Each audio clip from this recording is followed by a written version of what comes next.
Alright YouTube, welcome back. I left you hanging on the GDI. Don't buy a GDI engine.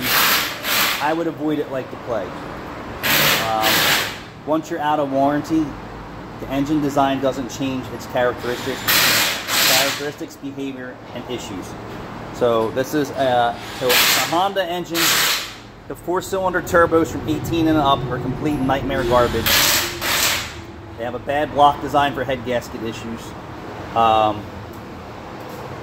a GDI engine, and the maintenance that the dealership is recommending to you is so wrong for this engine. So you're plagued no matter what. You hope that the car makes it past the warranty if you're lucky.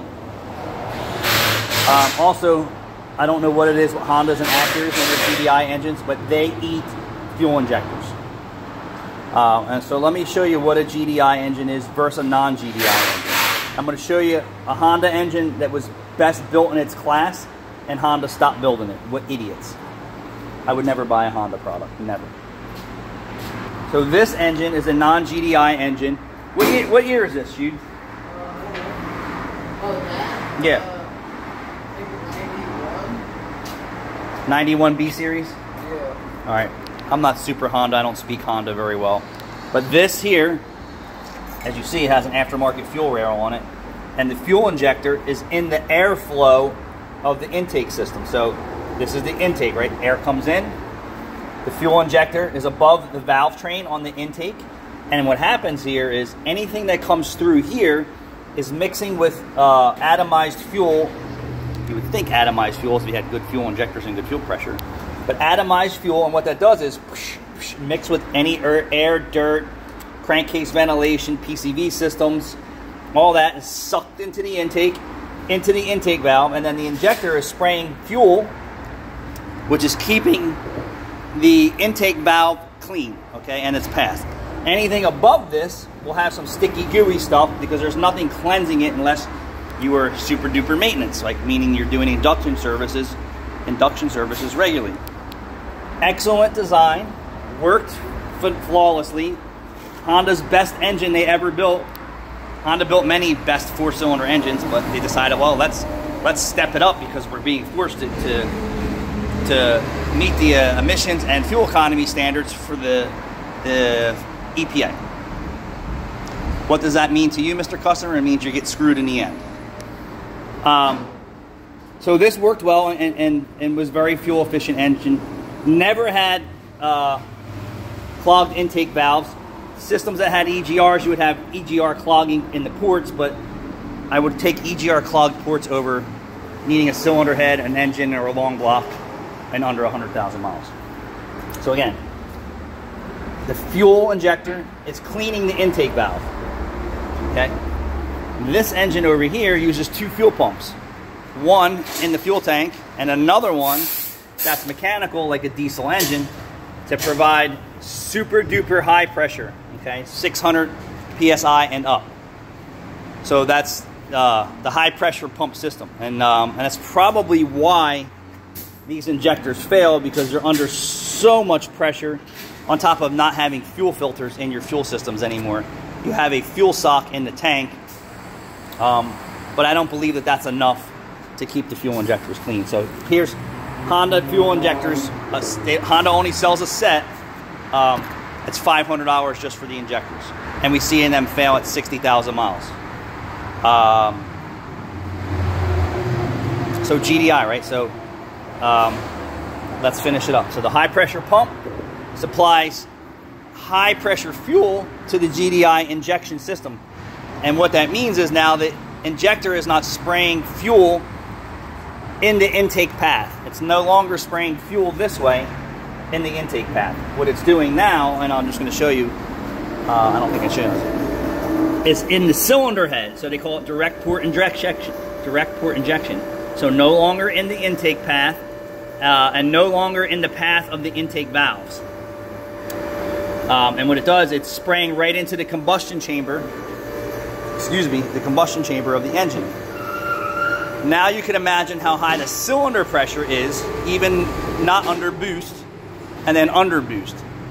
In turn, with that, is that they have low tension rings, which cannot handle cannot handle blow-by conditions. So when you burn fuel, air, and oil in your engine, you have a certain amount of blow-by. Well, the rings don't have enough sealing power in the combustion chambers, and for that reason, the tighter the cylinder walls are, the more resistance it puts on the engine. So what they do, low tension springs, super duper thin garbage that doesn't last, direct injection. So then once that all goes on, you're going to have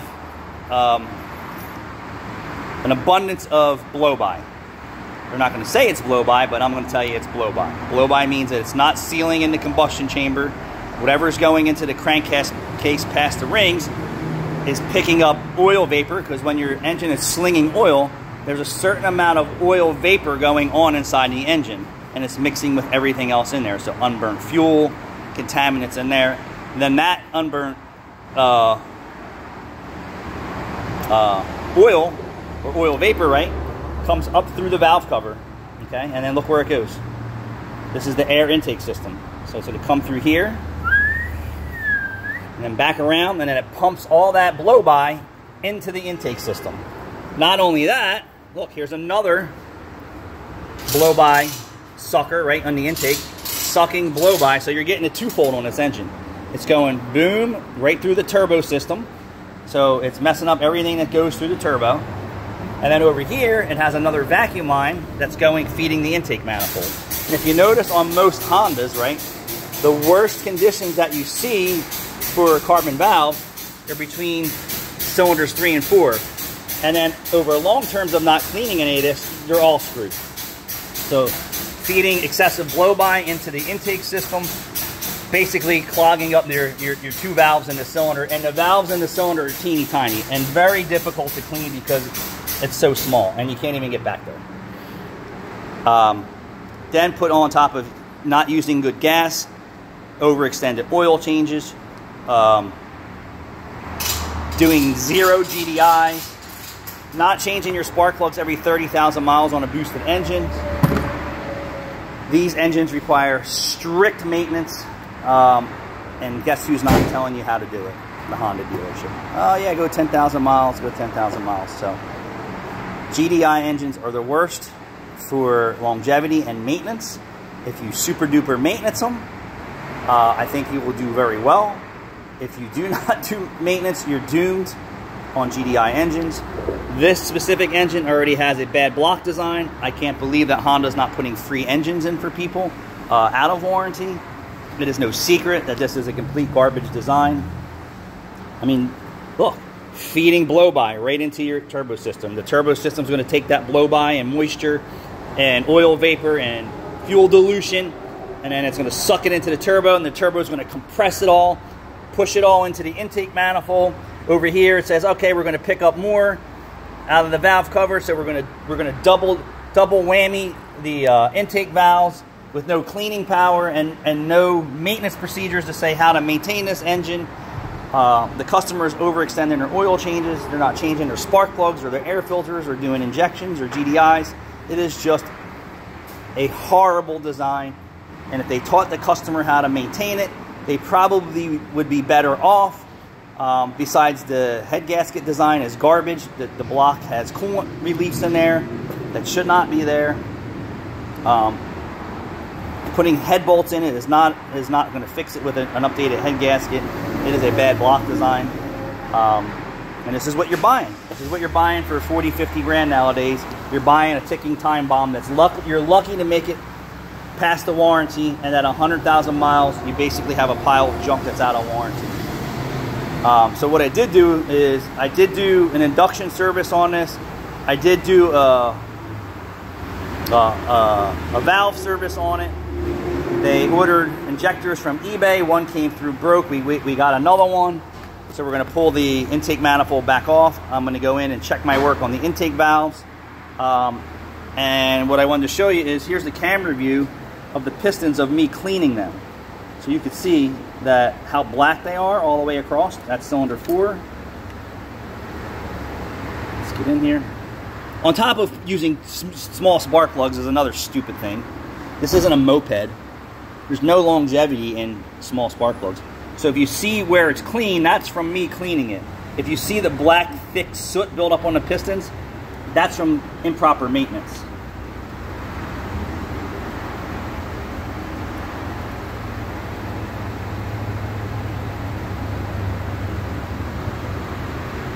All right, so there you go again. You can see how cleaning the piston improved it. And by no means is this new. This is just trying to clean this crap. And you can see that I did a really good job getting that piston clean in cylinder 1. I'm actually going to do a little bit more work in cylinder 2. Cylinder 3 definitely needs a little bit more work. And we're trying to save this engine. So, and let me just show you. These were new spark plugs while I was doing the service. Zoom in. Not going to zoom. Zoom.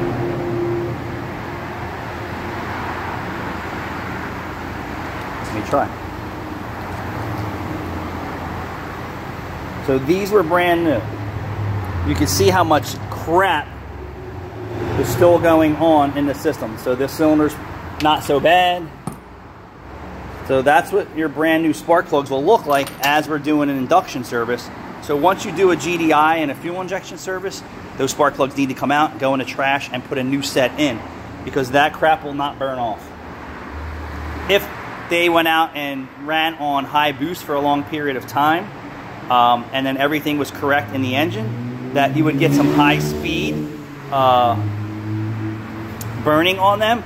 But on a boosted engine, they are designed to run rich under boost, so you're never really going to get super duper clean. I hope that summarizes GDI nightmares for people. I can't stress enough on, you need to do proper maintenance if you are going to buy a GDI engine. And if you're not, if you didn't buy it brand new and you have 30, 50, 60, 90, 100K, the doom is coming. And you need to start addressing it now. On top of oil consumption, right? So Honda blamed oil dilution from their bad design on why their engines are burning oil. That's a lie. Your whole design is bad. So engines that are burning oil, you can save some of these engines. But sometimes it's so far gone from improper maintenance, there's no fixing it. That's why Kia is putting, and Hyundai is putting short blocks in so many people's cars. Hey, Kia and Hyundai, tell your customers to change your oil every 3,000 miles. And maintenance the PCV systems and do oil changes. Not oil changes. 3,000 mile oil changes, GDI services, fuel injection services, spark plugs and air filters more regularly, and you won't be putting engines in for free. And then if the customer comes back and says my engine's burning oil at 60,000 miles or 40,000 miles, and then you say, well, we told you to change your oil every 3,000 miles. You were coming in every 8 to 10. That's not our fault. We told you. Your valves are carboned up to death because you're not doing any maintenance. You have to teach the customers how to maintain the products you sell. Guess what? You're going to be eating a lot of engines. But this is all poor designs, bad designs, not teaching the consumers how to maintain it. Imagine how long this engine possibly could have lasted, this customer, right? If they were told how to maintenance this thing from 0 mileage. Hey, Mr. Customer, this is a GDI engine. You're not familiar with it. This car requires extensive maintenance. It's not like your old car, your old Honda that was great. You should have kept it. You should have kept your old Honda. You would have been happier. But we're going to sell you this product that requires maintenance that we're not going to tell you about. And then we're going to make you buy a new car every 3 years. Because once it's out of warranty, when I tell you it needs a turbo, an engine, and all this stuff for 10 grand, you're going to like, yeah, just give me another car. You're buying another car with the same problems. And then if the customer doesn't do the maintenance the way that I'm telling you, you're going to have the same problem again in the same amount of time. Now, Toyota went to dual injectors, which is great. So Toyota and Lexus are probably one of the better, but now you have Toyota with internal engine bearing problems. Like, come on. I mean, there's another manufacturer that I'd be afraid to buy their products. Honda, I would never buy their shit anymore. Toyota, I'm petrified of. You're telling me they can't build engines right after building engines right for 50, 60 years? Same thing with these. You can't build an engine right after 50, 60 years? Thanks for watching.